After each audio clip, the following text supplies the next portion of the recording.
Hey, I'm Caleb with Woodshop. Did you ever see the video for this purple heart and maple end grain cutting board? We're going to be revisiting the end grain cutting board today and making this board instead. This is padauk, cherry, and walnut. Let's check it out. Welcome to Woodshop.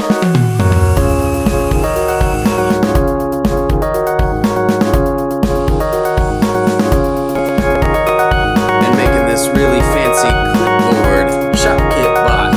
All means Woodshop cheer. Making this awesome beer mug. You dead bird.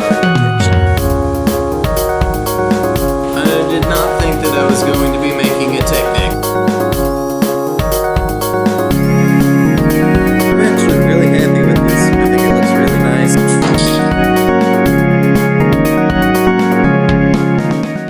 nice. You may have seen before my end grain cutting board video. That was the first time I've ever made an end grain cutting board, and it was kind of an intimidating project.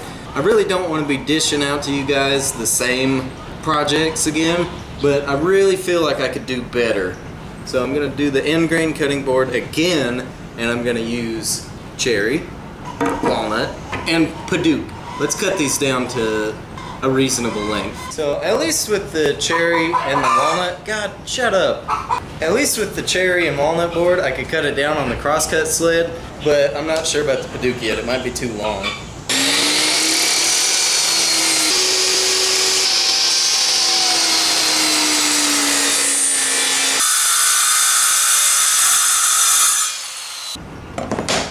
Now, y'all may be looking at me saying, Caleb, where's your hat, dude? It's like 100 degrees out here. I can't be wearing that thing right now.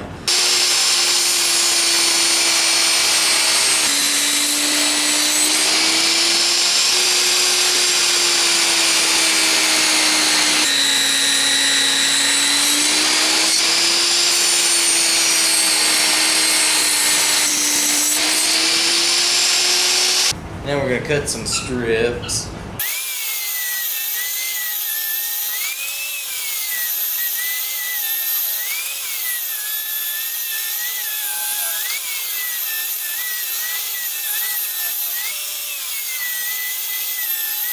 Those cut, but that was super freaky, which is why I didn't record it, because I actually was concentrating very hard. What I discovered about this walnut is, check this out. See that bow? That's natural tension within the wood, so while I would like more thin strips in this cutting board, I am not doing that again. Because I don't like to put them all together and then spread glue around. I like to get glue on each individual board. I don't know, it's a me thing. Use plenty of glue on cutting boards. Almost forgot to put a secret message on there.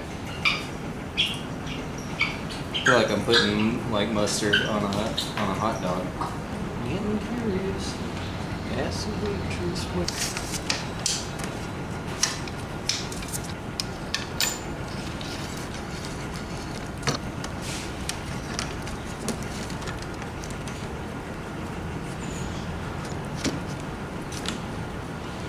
I'll let this sit, and when it's dry, I will get back with you.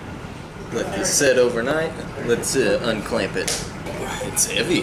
Before I start sanding, which there will be a lot of sanding, more than you would care to watch in a video and more than I would care to do in real life, I'm going to straighten up my edges on it.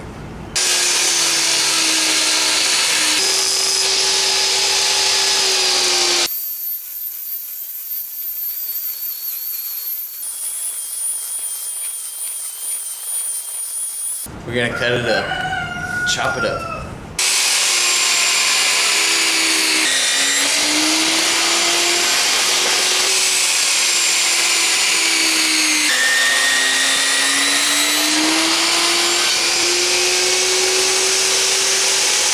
Now's a good time to line everything up, your pattern that is.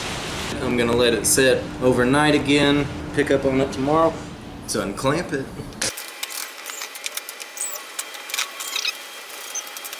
It'll be almost the exact same procedure as yesterday. I'm gonna sand for the rest of my life.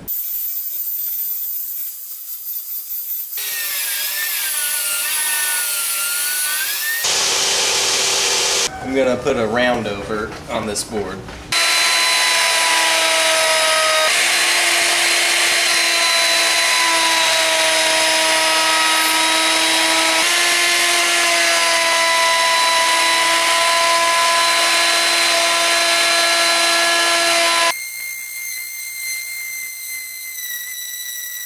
When you're doing your final sanding on it, just rub it down with some water after you got to your final grit, whatever that may be, and that will raise the grain, and then you could sand it down again, and that smooth sanded finish when you're actually done will last much longer.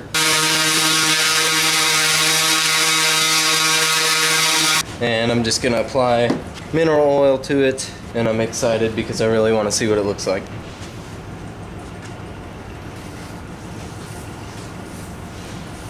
Wow. Yeah. Boy, it sure makes it pop. Wonder if I poured mineral oil on me if it made me pop. Like that would.